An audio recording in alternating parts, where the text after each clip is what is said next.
life is suffering. Right, indisputable. What do you do about that? You voluntarily accept it and then strive to overcome the suffering that's a consequence of that. And you do that for you, and you do that in a way that makes it better for other people. And then that works.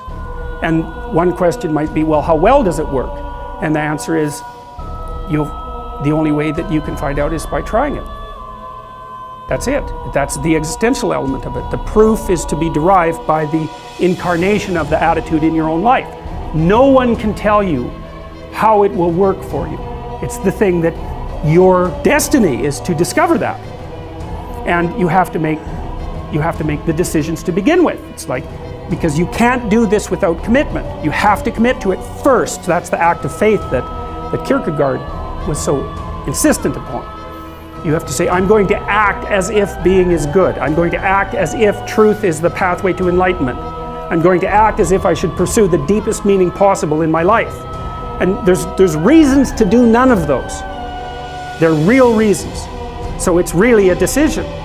But you can't find out what the consequence of the decision is unless you make the decision. I think the same thing happens when you get married, by the way. It's that if you think you might leave, you're not married. And then you think, well, the marriage didn't succeed. It's like, well, maybe you were never married. Because the rule is, you don't get to leave. And there's a reason for that rule. Now, I'm not saying that there aren't situations where there should be exceptions made for that. That's not the point.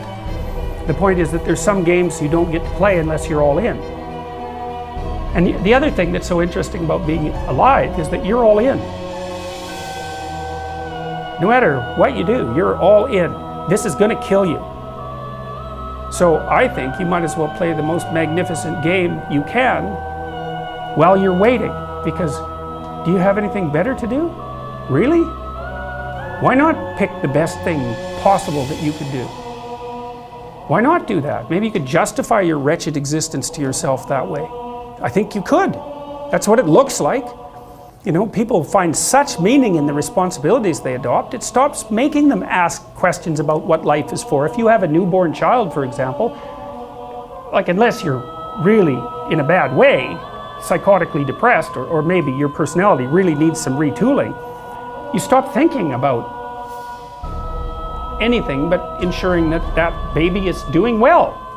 And if someone comes along and asks you an existential question about your commitment to that, the right response is, why are you asking me such stupid questions when this is manifesting itself right in front of your eyes? Like, how blind can you be? That isn't a time for questions about the meaning of life. The answer is right in front of you. And if you can't see it, it's not because life has no meaning, it's because you're blind. I mean, that's what the image of the Virgin Mother and the child is all about. It's like, what's the answer to the meaning of life? Here's an answer. It's like, well, I'm going to criticize that. Well, go right ahead.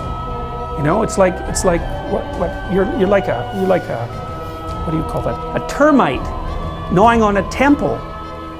There's no utility in that sort of criticism. It's blindness. And it's the same thing with regards to the path of the hero. It's like it glistens in front of you and you can criticize it. It's like,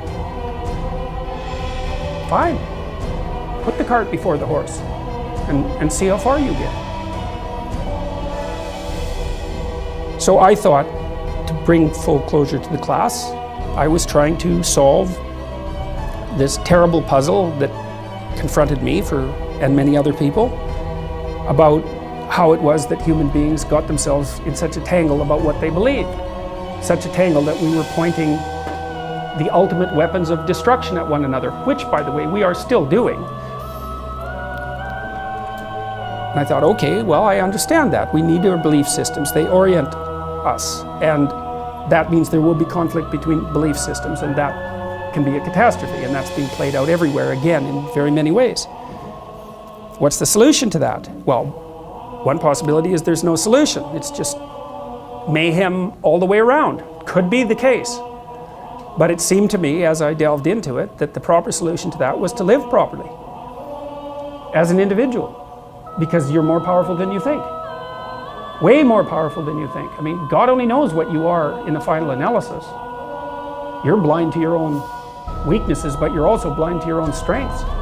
And so then I think, well, if you got your act together, it'd be better for you, and instantly it would be better for your family, assuming they wanted you to get your act together, and not everyone does, and then it would be better for the community. It's like, how far could you take that?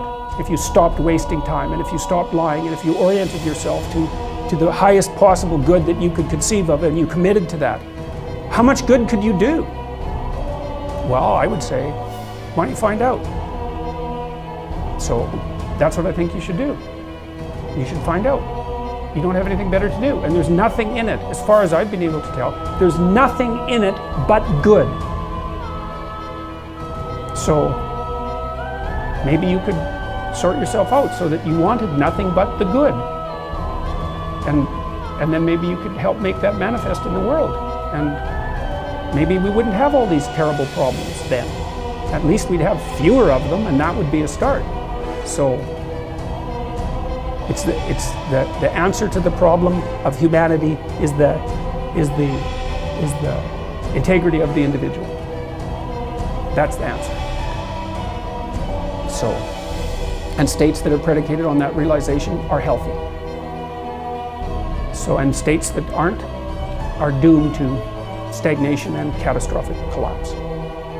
And personalities that are predicated on self-tyranny and the tyranny of others are doomed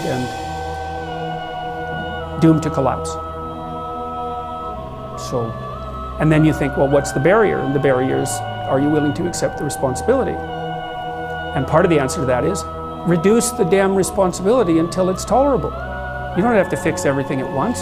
You could just start by fixing the things that you could fix. Or you could even do it more. You could do it with even less self-sacrifice. You could start by fixing only the things that you want to fix. God, you can get a massive way that way. So do it. See what happens. That's what you should have been taught in university right from the beginning. It's like, aim at the highest good. Tool yourself into something that can attain it. And go out there and manifest it in the world. And everything that comes your way will be a blessing. And so all you have to do is give up your resentment and your hatred. I know that's a hard thing to give up because you have plenty of reason for it. That's probably a good place to stop. So it was a pleasure